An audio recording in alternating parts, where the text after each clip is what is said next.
after I've ran the script on an actual display, I kept the Pi on, so it is still running the script, but just not displaying it.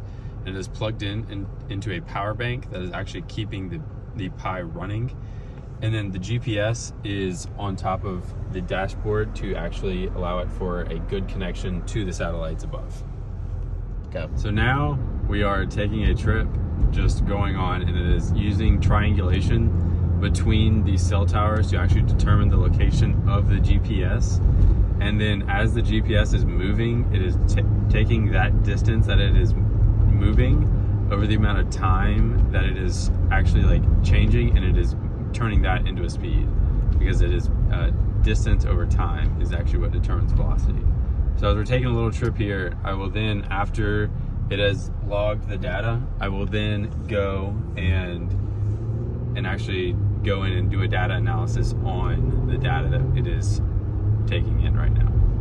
So here you can see my setup. You can see my Pi is connected to my keyboard, and then my power bank is actually powering the Pi, and then the GPS is also connected to the Pi.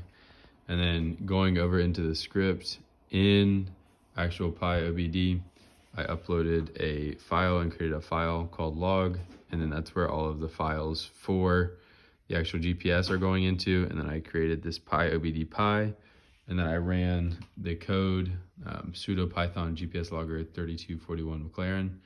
And that actually is the code that was created by Dr. McAlpine that will actually determine the speed of the actual car using the GPS's longitude and latitude.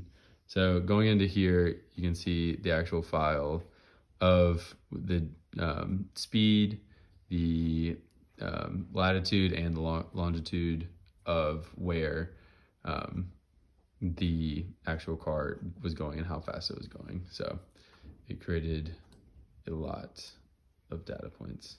So I hope you guys enjoyed seeing a little bit about the project.